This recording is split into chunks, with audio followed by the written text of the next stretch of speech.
Hey everyone, welcome back to this channel. I've actually postponed the original video that was meant to go out today because I wanted to post something completely in real time. I've had one of those weeks where everything has just seemed to go right. I got an email about a collaboration that I'd been hoping for. I bumped into someone at a coffee shop who introduced me to someone else who ended up becoming a very key business contact and randomly discovered a solution to a problem that I had been stuck on for months. And it felt like pure luck and coincidence. But here's the thing that got me thinking. In the past year, I've had more of these lucky moments than in the previous 10 years combined. And I started wondering, is this actually luck or is there something else going on? So I went down a bit of a rabbit hole, research papers, books, podcasts, conversations with people who seem to have good things always happening to them. And what I've discovered has changed how I think about luck. It turns out there are specific research-backed ways to make good things more likely to happen to you. It's not about positive thinking or manifesting. Is about understanding how opportunity actually works and then positioning yourself to catch it when it shows up. And so I thought it'd be interesting to make this video sharing the 5 strategies that I think are the most important and have the biggest impact on creating your own luck. Whether you want better career opportunities, stronger relationships, or just more of those amazing coincidences that make life feel a bit magical.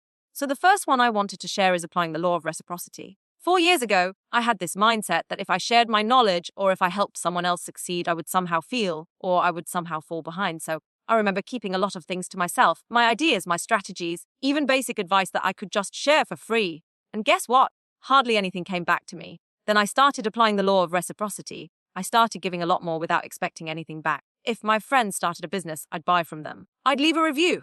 I'd share it on my social media. If someone asked for advice, I'd happily share what I knew. If there was an opportunity that came up that wasn't right for me, I'd pass it on to someone who I thought it might be good for. And very quickly, I found that the same things started to come back to me almost like in full circle. People would connect me with the right person, give me advice that has changed the trajectory of my career or mention my name for an opportunity. Sometimes this happened via the person who I helped, as we tend to have this natural obligation or feel like we want to give back. But other times it came from someone completely else, someone completely different, someone who I've never helped, never shared anything with. And it kind of felt like this movement or this circle of energy. And here's the really important thing with the law of reciprocity when I was reading up on it and understanding it a bit more. You can't game the system. So real reciprocity means giving or helping without any expectation of getting anything back. You're not helping someone and then keeping score and thinking, okay, I need to get them to pay me for that, or I'll make sure I get that value back in another way. Because what you're kind of doing is making a transactional energy. You just want to throw good energy out there and let it circle back through unexpected channels from the outside. When something happens to you or you just happen to be in the right place at the right time, it may look like it's just luck. But when you trace it back, often you'll find elements of the law of reciprocity doing what it does best in this entire process. And actually, I want to hear your view on this because some people say you shouldn't share things that, you don't know who's out there to get you. And other people say, yeah, you just give and you will eventually get back. So I want to hear what you think about this. What's your view on it? The second thing that I found to be really important is to be really open-minded and keep your weak ties alive. There's this famous study done by Mark Granovetter called The Strength of Weak Ties. He found that big opportunities very rarely come from your closest friends. They come from acquaintances. He found that people are more likely to land jobs and career opportunities through loose circles rather than their direct inner circle. And this is because your close friends move in the same world that you do. They know the same people, the same information. They think the same way, often the same opportunities. But acquaintances tend to live in completely different circles. They see things that you don't. And that's where this luck or good things happening comes in. Like 99% of the invites, the introductions, the breakthroughs that I've had have actually come through someone I only spoke to every now and then or crossed paths with just once. If you want to increase your area of luck, don't just stick to the people you know. Keep your weak ties alive. But, and this is important actually, it can also lead to the third point, which I'm about to talk about, and that is the opportunities can't find you though if you are invisible. So you have to showcase your work. There is something called the spotlight effect, which is that we think other people are paying more attention than they actually are. We think everyone notices what work they're doing. We think that they all know about our work. We think that they've seen the projects that we've been working on and that we posted online.